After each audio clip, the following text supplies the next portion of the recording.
Nous allons passer maintenant à la partie témoignage de cette matinée de travail. Je me rends compte que, avec beaucoup d'absence d'humilité, je ne me suis pas présenté. Je suis Calixte de Nigremont, je suis maître de cérémonie. Et dans ce gala, Cheval Passion, je présente le gala des Crinières d'Or que vous verrez ce soir. Je co-présente aux côtés d'Yannick Bichon, dont je rappelle qu'il est le speaker officiel. Il a été le speaker officiel des épreuves olympiques cet été à Paris. Je co-présente le MISEC que vous verrez demain matin.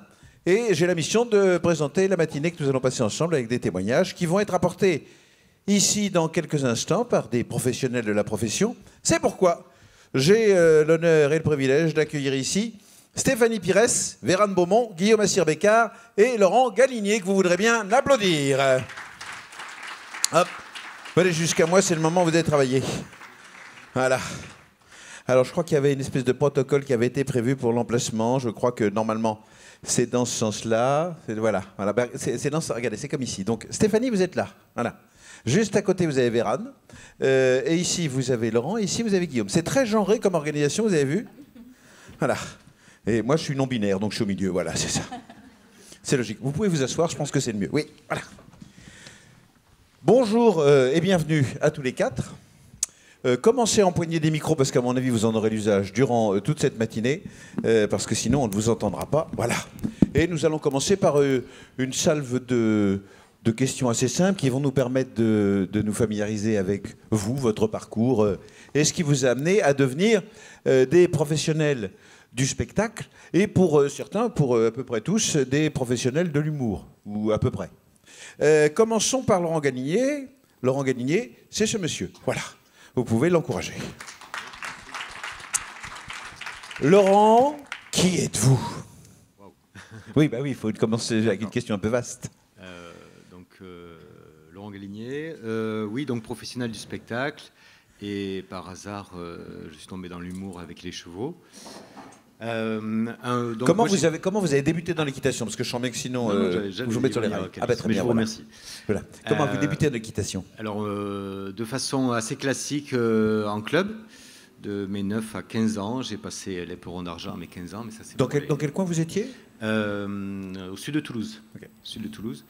Et donc parcours classique, et parallèlement j'ai eu la chance, dans ma famille il y avait des chevaux, et j'ai monté à cheval dans la nature plutôt. Et j'y ai trouvé des choses que je ne trouvais pas du tout en club, qui étaient orientées CSO. Bon, c'était dans les années 90, donc c'était il y a longtemps. Et oui. Pardon? Nous sommes nombreux avant les années 90 ça ici. Et donc, voilà. Et en fait, j'ai assisté à quelques spectacles, même quand j'étais enfant, et vraiment, ça m'intéressait. Je ne trouvais pas trop dans le CSO, dans l'équitation qui était pratiquée en club, je ne comprenais pas l'intérêt. Ce que j'ai appris, j'en ai retiré l'intérêt quelques années après, c'est le fait de monter en extérieur, de relationner avec les chevaux qui m'a intéressé finalement. Je le comprends maintenant. Et du coup, voilà, j'ai vu plusieurs spectacles, j'étais venu aussi aux Crinières, et pour moi le déclic à mes 18 ans, c'était vraiment, j'ai vu un spectacle de Zingaro, et c'est la première fois où j'ai vu un spectacle où il y avait des vraies techniques. Moi j'étais plutôt intéressé par la voltige, et surtout un vrai univers. Avec du chant, avec une théâtralité, avec une histoire, vraiment un vrai univers. Et c'est la première fois où je pouvais faire une corrélation entre ce que j'aimais faire à cheval et ce que je lisais en BD, ce que je voyais au cinéma. Voilà. Et c'était la première fois donc, du théâtre équestre, quoi. Et... Donc vous avez commencé à créer des spectacles? Oui, sans rien savoir. Ni du métier, ni des techniques. Enfin, avec le peu de voltige que je connaissais, mon petit bagage à cheval, et oui. J'ai commencé. Et comment vous êtes passé du spectacle au spectacle d'humour, enfin à la comédie? Alors en fait, c'est un poney qui m'a fait basculer, parce que moi j'étais plutôt voltigeur, même si j'ai essayé de créer des choses dans un certain univers. J'ai un poney donc, qui faisait 1m33, donc je pouvais peu ou pas monter, et qui était surdoué, qui vraiment proposait des choses qui allaient plutôt vers l'humour, qui allait me poursuivre, qui se mettait debout, qui proposait le pas espagnol, qui se couchait. J'avais tâté 2 ou 3 trucs de l'humour, mais j'étais vraiment très mal à l'aise avec ça. Je comprends toujours pourquoi. Et donc j'ai essayé de monter un numéro parce que lui me proposait tout ça. j'avais eu la chance de travailler avec un metteur en scène de théâtre. J'étais avec un partenaire, on avait fait un truc vraiment, c'était vraiment pourri, c'était vraiment nul ce qu'on avait monté. Et lui, il a de suite, nous a déjà donné de suite deux personnages. Rapidement, il a posé une situation, ce qui est vraiment le début de créer un numéro, c'est poser une situation, créer deux personnages, plus le personnage du poney, bien entendu. Et on est parti de là, donc c'était vraiment du gros clown. C'était très grossier, mais le poney était excellent. Et on était donc 3 sur scène, et le poney était vraiment très très bon. Et à partir de là, en fait, j'ai commencé à me former en humour. J'ai suivi, donc j'ai commencé là-dedans, j'ai continué, j'ai fait beaucoup de stages de clown. Après, je pratique aussi la danse contemporaine, je fais d'autres choses à côté, et puis je travaille avec d'autres metteurs en scène. Je me suis aussi toujours fait suivre par des regards extérieurs des metteurs en scène dans mon travail, dans l'élaboration de mes numéros. Et pour moi, c'est indispensable en fait. Moi, je suis pas assez doué pour arriver à me voir pendant. En plus, je me filme jamais, ce que je devrais, mais voilà.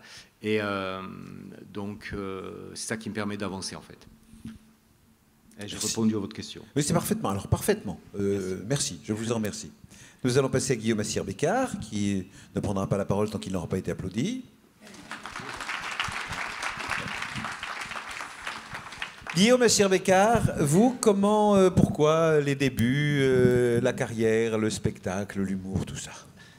La même chose, quoi. Oui, les mêmes questions. Oui, ça, on vous entend. Eh bien, moi, alors, je suis né dans le milieu du cheval puisque mes parents avaient un centre équestre. Enfin, mon père avait un centre équestre sur l'île de Noirmoutier. Et c'est la présence d'un cirque qui venait tous les ans sur cette île qui fait que mes parents sont liés d'amitié avec les gens du cirque. Et quand j'ai découvert le monde du cirque, c'est ce qui m'a dirigé, qui m'a permis de lier le spectacle équestre, c'est-à-dire en fait le monde du cheval dans lequel je gravitais déjà et le cirque. Donc ça m'a permis de commencer assez jeune en fait à faire du spectacle. Donc j'ai débuté avec un des chevaux du club. Pourquoi le comique? Le cheval s'y prêtait, je ne sais pas trop pourquoi, peut-être parce que quand j'ai suivi les gens du cirque, ils m'ont mis à faire le clown, j'avais 14-15 ans, donc j'ai continué un petit peu sur cette voie-là avec ce cheval. Et puis voilà. À quel moment vous vous êtes dit, tiens, finalement c'est amusant de faire le clown dans un cirque avec un cheval, je vais en faire mon métier? Alors, je ne me suis pas dit ça tout de suite, c'est-à-dire qu'au début je voulais moi vivre au cirque. Voilà, le cirque c'était vraiment ma passion, ma vie, mais moi je voulais travailler avec des éléphants. Alors, ils ne sont pas très nombreux à Noirmoutier. Ils sont moins nombreux à Noirmoutier, et aujourd'hui je serai encore plus au chômage que ce que je le suis. C'est ça, surtout à Noirmoutier. Principalement à Noirmoutier, mais le cirque ne s'arrêtait pas à Noirmoutier. Le cirque n'a pas de frontières, vous savez bien. C'est tellement vrai. Et voilà. Et donc, je suis resté aux chevaux parce que forcément mes parents pouvaient me fournir un cheval, c'était plus dur de me fournir un éléphant. Et donc, voilà, c'est comme ça que j'ai commencé ce métier-là. Ensuite, ça a été en fait... arrivé à mes 17 ans, 18 ans, toutes mes vacances scolaires, enfin non, 17 ans, 18 ans, j'avais déjà quitté l'école en fait. Donc, ah oui. Oui. Non mais ça n'appelle pas de commentaire. Voilà. Mais ceci explique pourquoi. Si vous avez du mal à me comprendre, c'est pas de ma faute. C'est un manque de l'éducation nationale. J'y suis pour rien, moi. Ça fera l'objet d'un autre congrès, si vous voulez bien. Hein. L'école n'a pas su me garder. Je suis désolé. Et donc au début, je suivais le cirque toutes mes vacances scolaires, donc de mes 14 à 16 ans. Quand j'ai quitté l'école à 16 ans, je suis parti au cirque. De là, on a rencontré quelqu'un qui s'appelait Monsieur Artus, qui faisait une fête du cheval dans l'Aveyron, Équipation, je crois. Alain Artus à Nocelles, voilà. C'est lui le premier qui m'a dit, mais viens faire un spectacle chez nous. Donc j'ai fait un spectacle là, et de là, c'est lui qui m'a parlé du salon Cheval Passion. Donc là, ça nous ramène en 97 ou 98, 97 je crois. Et là, je suis venu faire le salon ici, mais toujours avec l'idée de faire du cirque. Et c'est quand j'ai fait ce salon ici que je me suis dit, mais en fait, le spectacle équestre, c'est bien aussi. Et peut-être que ça me correspondait mieux. Parce que le cirque, il y avait un souci quand même d'itinérance permanente qui me plaisait sur mon mode de vie, moi, de fonctionnement, mais qui ne correspondait pas toujours avec l'évolution qu'on voulait donner aux chevaux, etc. Et c'est comme ça que je suis venu à me diriger plus vers le spectacle équestre. Et après, la rencontre avec Maurice et Fabien Gall, qui m'ont fait faire Tarbes, Béziers, etc. Nous reviendrons sur ce témoignage. N'est-ce pas? Merci. Je m'excuse de vous avoir tourné le dos pendant toute la première partie de cette conversation. Je tourne le dos à ces messieurs maintenant. Vérane, bonjour. Vérane Beaumont. Bonjour à tous. Ça fonctionne. Oui, alors Vérane, je vais exactement vous poser les mêmes questions, c'est-à-dire je ne vais pas vous en poser. Comment est-ce que vous êtes ici aujourd'hui? Comment je suis ici aujourd'hui? Je suis ici aujourd'hui grâce à une rencontre avec Benoît Soumille, qui m'a lancée dans le spectacle équestre, tout simplement. Alors, on va recommencer un peu Du plus début. tôt. Comment vous avez rencontré les chevaux? Les chevaux, j'étais, comme un peu la plupart des personnes, une élève de centre équestre lambda. Donc je monte à cheval depuis petite. Toujours été passionnée et petit à petit, je me suis dirigée. J'ai passé mon BPGEPS, donc je suis devenue enseignante.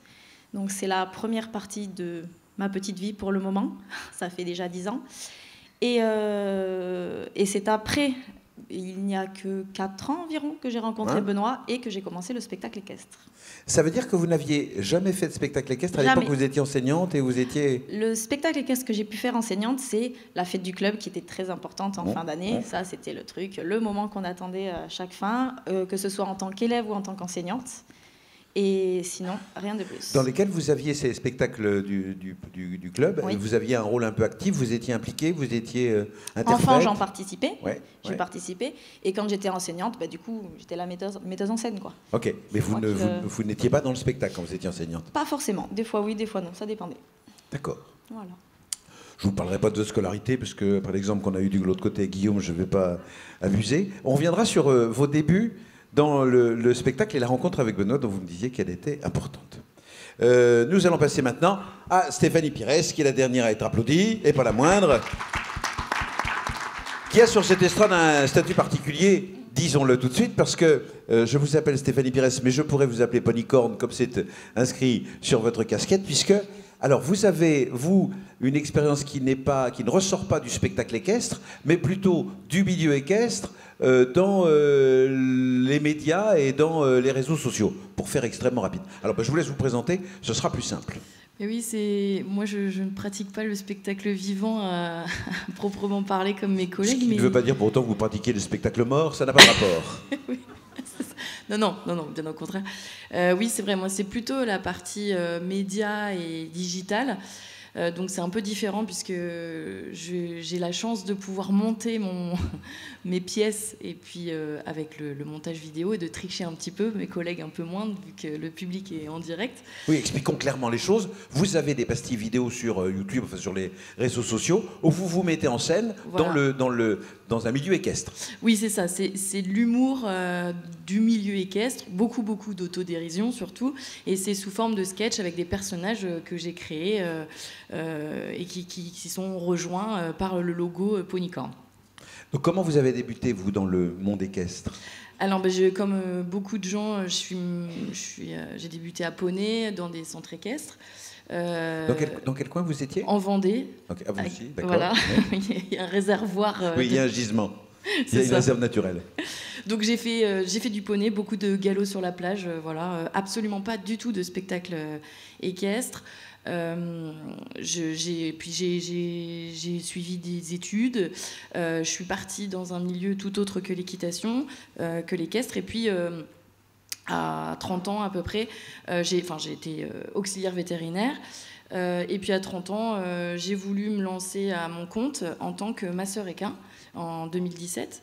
Et puis, depuis ce temps-là, je suis officiellement, mon vrai métier, si on peut dire ça, c'est masseur équin. Et en parallèle, depuis 2020, sur les réseaux sociaux, où c'est également mon métier maintenant, si on peut dire, comédienne digitale.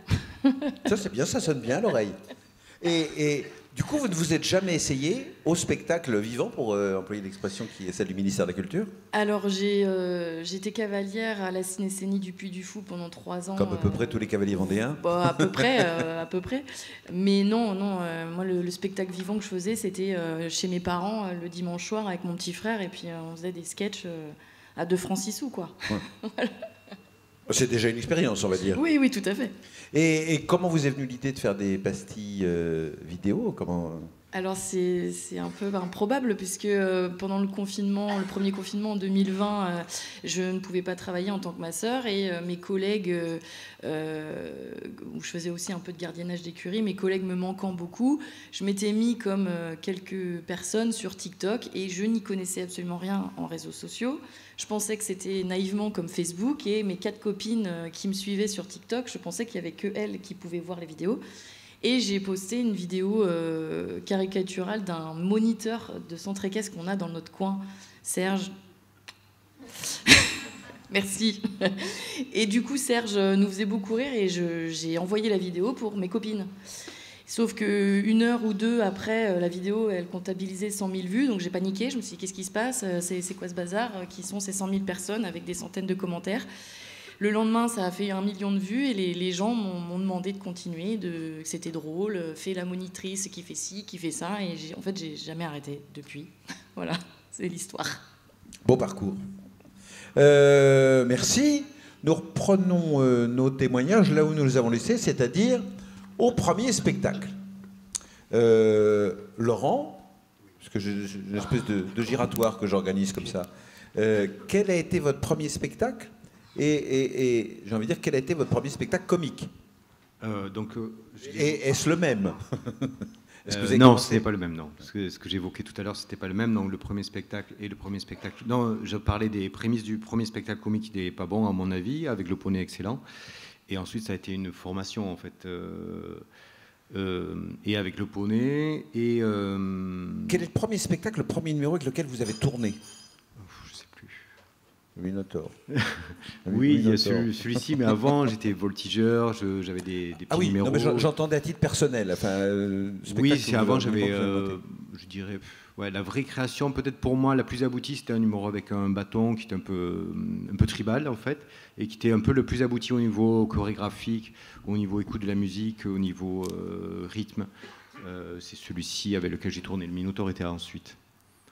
Et le premier spectacle comique, du coup? Donc, le premier spectacle comique, c'était le casting. Donc, c'est là où j'avais été aidé par un metteur en scène qui mettait en scène un jeune stagiaire, moi en la personne, il y a un certain temps, avec une casquette qui me rajeunissait et un impresario et le poney. Et du coup, on s'était situé dans un contexte de jeune talent où, en fait, j'étais un jeune talent qui venait pour se faire acheter par l'impresario. Et je faisais tout mon possible pour impressionner l'impresario. J'étais censé, donc le prétexte était vraiment, je suis censé impressionner l'impresario, mais le poney n'en faisant qu'à sa tête, je suis totalement dépassé par la situation, et voilà, et ça allait de pire en pire. Je crois qu'on a quelques images, alors du facteur, parce que c'est votre grand tube, le facteur, oui, mais également de cette partie-là. Ah, oui. Je ne sais pas si on a les vidéos.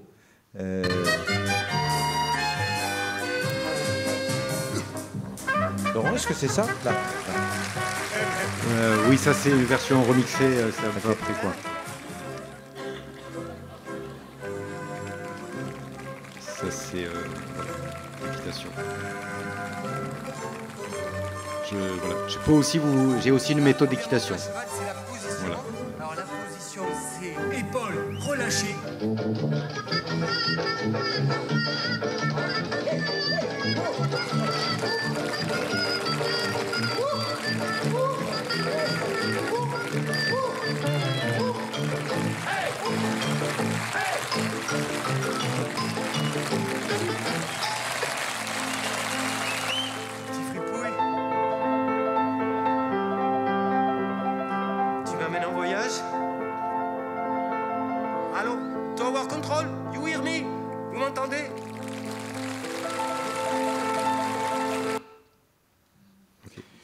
Oui, oui. Okay. Alors là, on le voit clairement, construire un numéro comique ou construire un spectacle de comédie, ça nécessite à la fois un savoir-faire et de la technique équestre. Parce que là, on voit clairement qu'il faut quand même... Oui, en fait, en plus, on est souvent seul. On dit souvent que ce sont des solos, parce en fait, on n'est jamais seul, on a toujours un cheval partenaire. Et aussi bon soit-on, même si on est super bon comédien,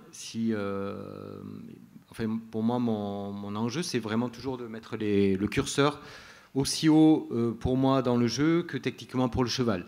Si le cheval il est super bon, mais que moi je suis très mauvais, je vais peut-être m'en sortir, et encore c'est pas sûr. Mais si je suis très bon comédien, mais que le cheval a un niveau vraiment pas bien, ça va pas être juste en fait dans le jeu. Donc on a vraiment besoin d'avoir et un cheval qui soit vraiment un partenaire serein, qui a envie d'être là, qui a envie de participer, qui propose, qui dispose souvent, et nous qui adoptons le jeu. Donc voilà, je ne sais pas si je réponds, mais pour moi il y a plusieurs Après, quand on rentre dans l'humour, ensuite, il va y avoir plusieurs un peu portes d'entrée, en fait. C'est ça, la question qu'elle est suivie, c'était comment on construit le numéro, comment on construit le spectacle. Est-ce qu'on s'inspire du cheval et de ce que le cheval vous apporte? Est-ce que vous arrivez avec une idée précise, comme par exemple le facteur, et vous dites, alors je vais faire au cheval ça ou ça? Comment ça s'organise? Comment ça s'équilibre? Wow. Ah oui. Vous voulez que je segmente mes questions? Vous voulez peut-être plutôt... Non. C'est des allers-retours permanents, en fait. Il y a pas de, enfin moi j'ai pas de recette miracle, c'est des allers-retours permanents entre le savoir-faire et le savoir-être d'un cheval. Qui à un moment, par exemple avec un poney de 1m35, je vais pas proposer la même chose qu'avec un cheval de 1m55 sur lequel je monte, qui saute, voilà. Donc là par exemple on a vu en vidéo 2 numéros, il y avait la leçon d'équitation où j'explique comment mon personnage c'est Eddie Bolino et j'explique la méthode d'équitation revue et corrigée par Eddie Bolino qui a pris un cours hier soir et qui avec toute sa fantaisie va revisiter toute l'équitation avec la selle sans la sangle, enfin bref voilà, il y a pas mal de petits gags et l'autre c'était un numéro avec un poney de 1m35 qui lui va qui va avoir plus d'impro, qui va me courir après, qui va monter sur mes épaules, qui va se coucher. Donc là, on est déjà dans deux facettes, en fait. Un, où le cheval vraiment est un super partenaire d'équitation, et le deuxième, où on est plus en liberté, où le poney va plus proposer, il va être encore plus acteur. Ça veut donc dire que ce sont les chevaux qui vous inspirent le contenu du spectacle ou du numéro? Oui, aussi. Et ensuite, il y a aussi la maturation, le fait de travailler, de retravailler, de rejouer, de re-rejouer, de se faire voir, de réfléchir à tout ça, qui font qu'après, et au fur et à mesure des rencontres, etc., qu'on évolue dans le travail et qu'on va aller sur des choses un petit peu différentes, quoi.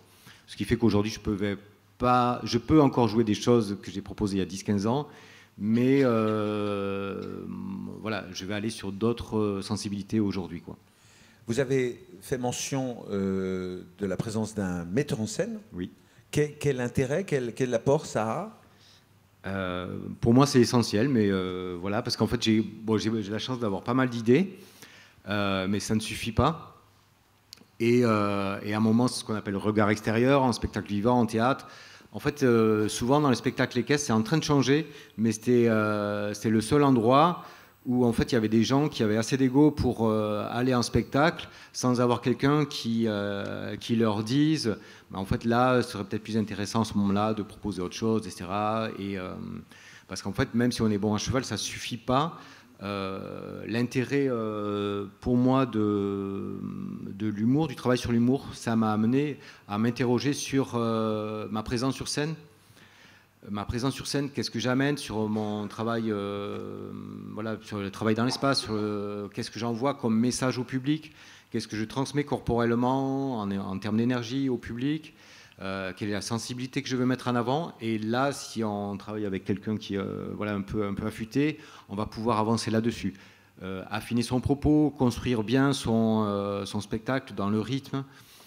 De garder le spectateur un peu en haleine. Et donc le metteur en scène, il peut être essentiel. Il ne fait pas du tout. C'est-à-dire que en fait, ça arrive souvent dans des compagnies où en fait les types ils arrivent, ils disent bah, voilà, moi je jongle à 6 balles, moi à 8, etc. Bah, fais-nous un numéro. Et en fait, ça suffit pas. C'est-à-dire qu'il faut vraiment avoir une idée et la plus avancée possible, et ce regard extérieur-là, ce metteur en scène va pouvoir nous aider à construire. Ce que vous dites, c'est qu'il faut arriver avec un spectacle qui est à peu près, alors pas écrit au sens littéraire du terme, mais bâti. C'est-à-dire qu'avec des idées, avec une ligne, une direction, et que le metteur en scène est là pour faire un peu le tri et cadrer l'ensemble. A priori, oui. Il y a peut-être plus en chorégraphie, en danse, où en fait c'est souvent le chorégraphe qui va avoir les idées, qui va tout construire. Ou peut-être nous aussi parfois quand on est metteur en scène de spectacle, parce que nous, Guillaume et moi, on est aussi metteur en scène de spectacle, où en fait on va déjà avoir les idées et on va construire, soit on a vraiment les idées déjà construites, soit on va les construire au fur et à mesure avec les propositions des acteurs, des chevaux, ça va dépendre un peu des situations. Comment vous vous êtes formé? Est-ce que vous vous êtes formé au comique, à l'humour? Oui. Et comment? Heureusement. Comment En fait, j'ai suivi des stages de clown avec un prof de clown qui suivait la méthode Michel Dallaire. qui était un grand monsieur du clown en France, clown contemporain sans nez rouge. Et c'était assez douloureux au début, et un peu moins à la fin. Et voilà. Et donc, en fait, on en a discuté hier avec Stéphanie, mais du coup, en fait, c'est d'abord et avant tout de l'autodérision. Voilà. Donc, c'est vraiment accepter d'être ridicule, aller chercher le ridicule en soi. Et en fait, il est vraiment à côté, hein, je vous rassure, hein, il est pour nous. Ah, il est vraiment très, très proche. Il n'y a pas longtemps à gratter. Le plus dur, c'est d'accepter. Voilà. Et après, c'est en rire et accepter ça. Et en fait, c'est ça qui va faire la qualité pour moi de l'humour et du clown, c'est qu'en fait, c'est un humour. Après, on a des formes d'humour tous très, très différents. Mais en fait, on va chacun l'amener avec sa sensibilité, etc. Mais c'est d'abord, avant tout, de soi ou des gens qu'on aime, dont on se moque jamais aussi bien que des gens qu'on aime. Me semble-t-il. Sinon, après, on devient méchant et ça coince un peu.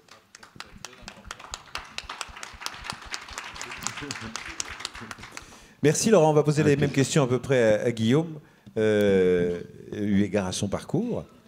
Quel est le premier spectacle de comédie comique, d'humour, appelons ça comme on veut, que vous ayez lancé? Quelles sont les ficelles? Moi, mon premier numéro, de toute façon, c'était un numéro comique. C'était donc avec mon vieux cheval qui s'appelait Socrate à l'époque. Donc c'était au cirque, voilà. Et c'était un peu, on était sur le début, c'était dans les années 97-98, donc on était un peu sur les mouvances qui venaient d'arriver, des nouveaux maîtres, Pat Parelli, etc. Donc moi, je m'étais un peu inspiré de ça. Donc je faisais un truc en cow-boy où j'expliquais que j'allais dresser mon cheval en peu de temps et ça se passait pas exactement comme ça devait se passer. Voilà un peu le premier numéro, ça a été ça. Ce qui a été vite un obstacle, c'est que moi je parlais dans ce numéro-là parce qu'à l'époque, je n'étais pas forcément capable de le jouer ou de le mimer. Donc j'étais vite limité à rester en France, en fait. Et à partir du moment où j'ai fait l'effort de me taire... Non, c'est pas la peine. C'est ce que vous allez dire. Je ne voulais pas faire de commentaires, justement. Voilà. À partir du moment où j'ai fait l'effort de me taire, ça m'a permis de passer à autre chose, de passer d'autres, entre guillemets, sentiments et une autre forme d'humour. Et ça m'a permis d'aller commencer à jouer à l'étranger. Voilà. Et après, ça a été... j'ai joué plus, moi, finalement, en Allemagne, comme Laurent. Alors, bon, il y a un souci économique, on en a parlé hier, mais ça m'a permis, en tout cas, de développer mon activité. On va regarder quelques images de vos productions et voir ce que ça donne quand vous êtes sur une piste.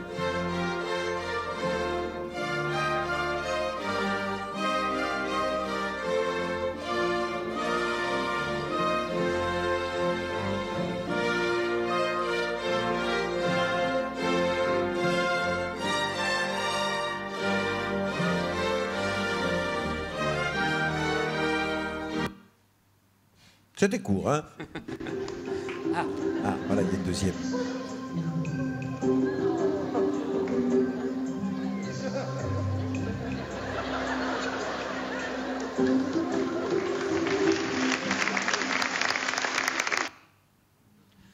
C'était quoi, aussi? Oui, mais c'était bien.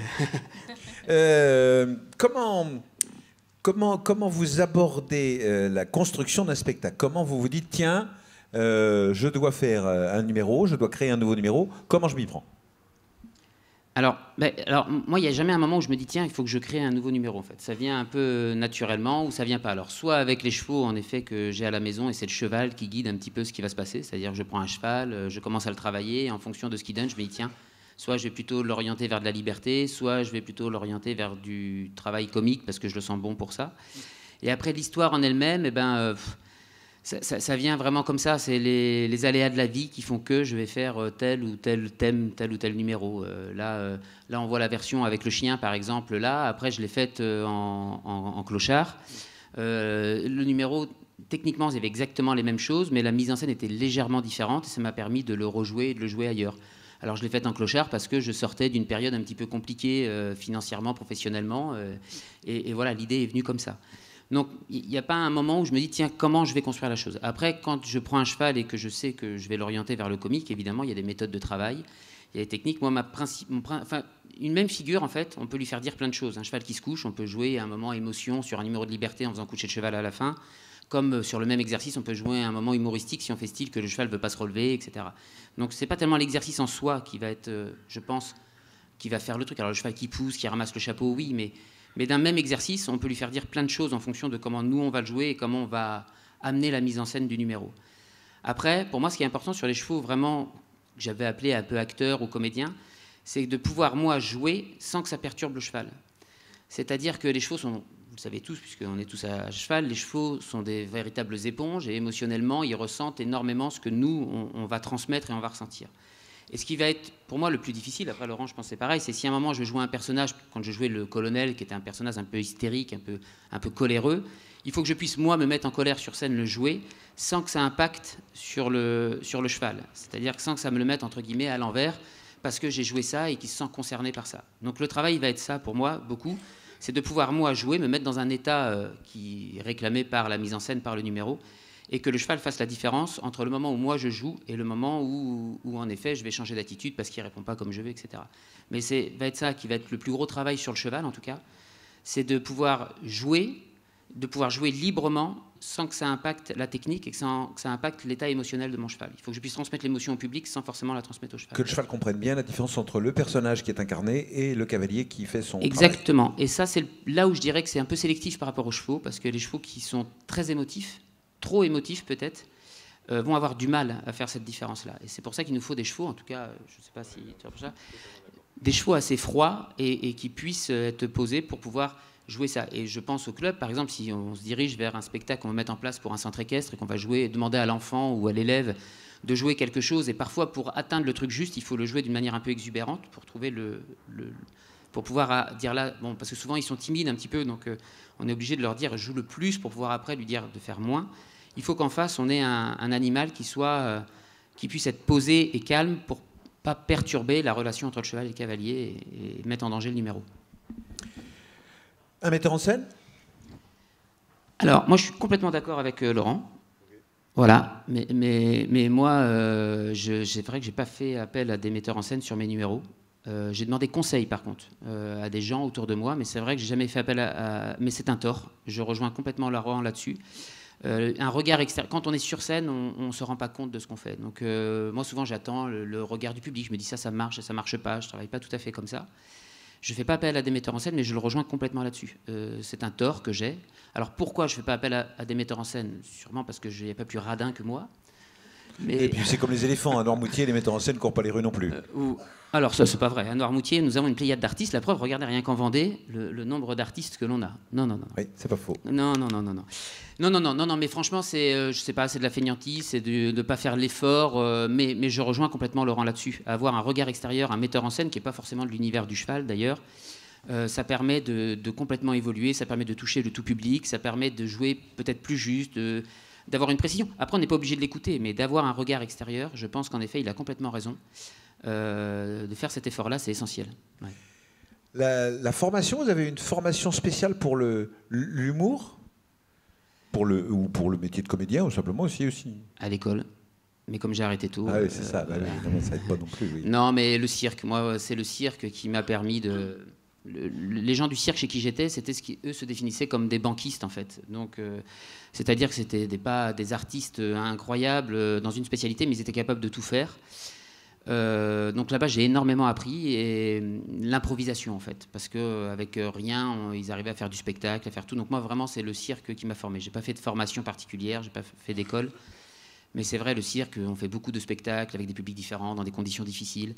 Et je crois que pour moi, ça a été vraiment mon école. Ça a été le passage des années que j'ai fait au cirque. Merci. Mais je vous en prie. Nous avions... Oui, vous pouvez. Nous nous souvenons que nous avions laissé Vérane au moment où elle rencontrait Benoît Soumille et où sa vie allait changer. Comment s'est passée cette première rencontre et pourquoi ça a tout changé ? Alors, cette rencontre, en fait, c'était tout bonnement parce que je voulais essayer la voltige cosaque. Donc, je suis allée prendre un cours de voltige cosaque.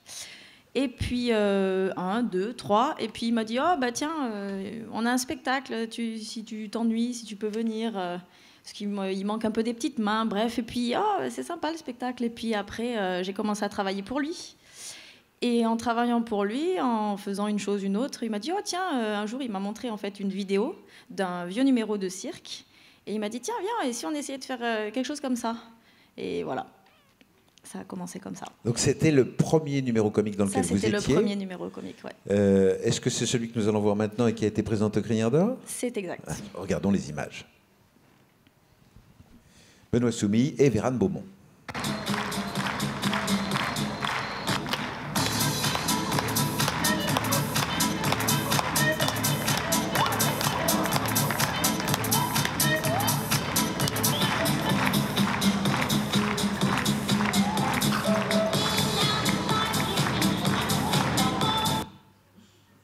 Voilà.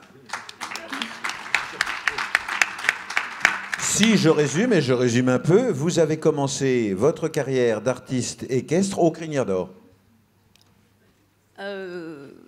Presque. Quand même. Presque. Quand même. Comment s'est bâti ce numéro qu'on vient de voir, qui était donc le premier? Bah, du coup, comme je vous expliquais, il m'a montré sur un vieux numéro.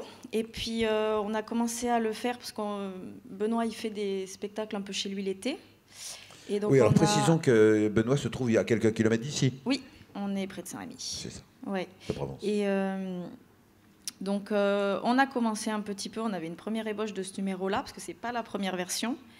Et puis un jour, bah, c'est Maurice. Il lui a bien plu, ce numéro. Et il nous a fait... donc, il nous a pris pour faire les crinières, mais... Pour l'améliorer et l'amener jusque-là, on a travaillé avec un metteur en scène, on a travaillé avec des comédiens pour améliorer notre côté humoristique et avec aussi d'autres personnes pour nous aider à trouver d'autres figures, enfin à tout monter le numéro et en faire ce qu'il est maintenant. Alors la chance que effectivement vous avez, Benoît et vous, c'est qu'on est à Avignon et qu'à Avignon, alors pour le coup, ça n'est pas comme Noirmoutier, il y a des metteurs en scène, des théâtres, des comédiens dans tous les coins, et donc vous avez travaillé avec Gérard Vantagioli. Exactement. Qui est le directeur fondateur de nombreux théâtres, et notamment de quelques-uns qui ont pignon sur rue ici. Comment s'est effectué le travail avec les comédiens et avec le metteur en scène? C'est-à-dire? Comment vous avez travaillé? Est-ce qu'il vous a fait répéter, il vous a donné des consignes, il vous a dit ce que vous deviez faire? Alors on a fait à la fois dans des salles, on faisait des exercices pour avoir confiance l'un en l'autre, parce que je vous assure que pour ce numéro, il faut avoir confiance en Benoît. Donc vous avez fait un premier travail de formation hors cheval, en fait. Exactement. Nous-mêmes, que nous. Nous, Okay. sur notre façon d'être, de façon de nous exprimer, on a vraiment travaillé sur nous. Et on a travaillé aussi avec les chevaux, forcément. Après, les deux chevaux que vous avez vus, ils faisaient déjà de la poste en grâce depuis longtemps. Et ils se prêtaient parfaitement pour ce numéro parce que, comme vous disiez, ils sont froids. Et ils étaient déjà pas mal avancés dans le travail pour ce numéro. Et ensuite, on l'a monté avec les chevaux, alors en fonction de ce qui était possible de faire. Parce que c'est vrai que Gérard avait beaucoup d'idées, mais avec les chevaux, ce n'était pas toujours possible. Et voilà. Autant le travail équestre, c'est une chose que vous connaissez. Le travail de comédienne, c'est facile à aborder, c'est compliqué, c'est comment? Bah pour ma part, en fait, on a trouvé nos personnages. C'est vraiment des personnages, parce que pour le moment, on a globalement que ce personnage-là sur plusieurs numéros, et il nous colle à la peau. En fait, il faut dire ce qui est, c'est ça. Et Benoît, c'est pareil. Donc voilà. Mais ça veut dire que le personnage, c'est-à-dire montrer au public quelque chose qui n'est pas vous, quelque chose qui est distancié de vous, c'est important, c'est essentiel, c'est nécessaire, on peut s'en passer, comment? Dans un numéro comique, on ne peut pas. Il fallait trouver les personnages qui fassent... il faut qu'ils fassent rire. On est parti sur dans la recherche de ce genre de personnage. Et vous pensez qu'il fallait passer par un personnage pour être drôle? C'est ce que vous êtes en train de dire, Vérane. Il y a beaucoup de façons de faire rire. Oui. Mais du coup, le personnage faisait partie, une grosse partie sur ce numéro. Et vous, depuis que ce numéro a été créé, donc il y a 4 ans, c'est ça? Oui. Vous disiez que vous n'avez pas créé d'autres personnages, vous n'avez donc pas créé d'autres univers autour de l'humour? Pour ma part, avec pas Benoît. encore. Okay. Pour ma part, pas encore. On est principalement arrivé à ces personnages. On a fait plusieurs formes de numéros, mais toujours avec ces personnages-là. Ok, qui subsistent durant tout le. Ouais, c'est un peu leurs aventures, en fait. Oui, c'est ça. D'accord. On aura peut-être le témoignage de Benoît tout à l'heure s'il arrive à se libérer. Et il avait une matinée un peu chargée. On vous remercie, on vous applaudit évidemment. Évidemment. Vous avez débuté où, demande un des... Alors je rappelle que nous aurons une séance de questions tout à l'heure à la fin, mais on peut... Non, mais on peut... Où est-ce que vous avez débuté? Débuté. Dans quelle région, vous voulez dire? Dans quelle... Ici, au Crinière d'Or. L'équitation, le premier centre équestre dans lequel j'étais, en Auvergne. Vous voulez des pas en détails, Vendée, vous? mais en Alors, Auvergne, mais je ne saurais pas vous dire, j'étais alors, petite. Près de Yssingeaux, je dirais. À Yssingeaux, c'est Mais je ça, saurais voilà. pas vous Entre dire. Langeac et Yssingeaux. Vous voyez, vous montez un petit peu dans la montagne, vous avez la Chézieux d'un côté, et juste à côté, vous L'hiver, avez il y le a de la centre neige. équestre. Voilà, c'est ça. Les problématiques sont différentes, mais en même temps pas si lointaines, dès lors que l'on fait du spectacle non plus en public devant un auditoire, dans une enceinte, mais devant une caméra. Alors j'ai envie de vous dire que donc, la première création, vous nous l'avez raconté, c'était quand vous imitiez Serge. Oui, Serge, c'est ça. Et après, comment ça s'est passé? Vous avez imaginé des séquences, des pastilles, des vidéos différentes avec des personnages différents? Ou est-ce que vous avez, comme le disait Véran un instant, surfé sur le même personnage que vous aviez créé au départ? Comment? Alors en fait, dans la première vidéo, je me filme en facecam, ce qu'on appelle donc en caméra, en selfie. Frontal, oui. Voilà. Et je parle en fait à des élèves fictifs. Donc il y avait Popo, Justine, etc. Et en fait, de fil en aiguille, me demandant des vidéos, différentes scènes, etc., j'ai mis le coach dans différentes situations, et les gens, au fur et à mesure, m'ont demandé, mais on voudrait bien voir Popo, on voudrait bien voir Justine, etc. Donc j'ai dû finalement créer ces personnages physiquement, puisque dans ma tête, Popo, c'est comme disait Laurent, on en parlait hier, c'est de l'autodérision. Popo, c'est moi quand j'étais petite. Justine, on connaît tous une cavalière qui est très paillette, qui est un peu bimbo, etc. Et c'était des situations que j'avais vécues en centre équestre. Et donc il a fallu physiquement que je transforme ces personnages, que je leur invente une vie, que je me serve en fait un petit peu de mon expérience pour créer ces personnages-là que j'ai mis, je me suis déguisée, etc., etc., quoi. Pour ceux qui ne connaissent pas Ponycorn, nous allons découvrir maintenant les vidéos sur l'écran pour qu'on puisse s'en rendre compte. Voilà comment ça se passe. Qu'est-ce que tu veux encore, celle-là? Faut que tu montes dedans. Non, je veux pas. Moi, j'ai vu des vidéos d'Andy Boost, Mumule, et les chevaux et les poneys, ils montent tous. Rien à foutre. Allez, va. Non, je te dis. Va, Mumule. Comment ça me les casse si sévère, celle-là? Va. Qu'est-ce que t'as pas compris, là? J'ai dit Allez. non. En plus d'être con, on est bouché, là, j'ai dit non. Faut y aller, Mumule. Attends, je vais trouver une parade. Si je sens ce truc, là, va peut-être me lâcher la grappe, hein. Faire. Oh putain, elle est Tu chiante. montes comme ça, et après, tu vas là. Mais je sais comment faire, c'est que j'ai pas envie. Faut monter Bon, maintenant, ça va, Mumule. je le fais, là. Ah, Comme ça, voilà. va me lâcher la Je grappe. savais que t'étais le meilleur. Ah, une porte, je peux Je m'échapper. savais. Non, on va pas passer de l'autre côté. Mais on est dans une mais dictature, là, je reste peux là. rien faire, je peux Reste même là. pas me sauver comme j'ai Après, envie, tu là. vas, tu fais demi-tour. C'est ce que j'ai fait et pour après, avoir une tu propriétaire ressors. comme ça, c'est pas possible, ça, je suis un mini-mulet maltraité. Alors, non seulement il y a Popo, il y a Justine, mais il y a également les poneys, les chevaux, les équidés. Alors, techniquement, comment vous filmez ça? Donc vous êtes toujours en frontal, vous vous auto-filmez, ou vous avez maintenant une équipe avec 8 cadreurs, 3 metteurs en scène, 2 réalisateurs? Exactement, j'ai une formidable équipe C'est qui se Hollywood. trouve là. C'est Hollywood. C'est Hollywood. Alors non, je suis la plupart du temps toute seule. Alors j'ai un associé qui m'aide de temps en temps, par exemple pour... Qui est professionnel de la caméra, manifestement voilà, il ne l'a qui pas est quitté depuis le début de la professionnel, journée. qui travaille là actuellement, il fait un peu de C'est ça, contenu. on est d'accord.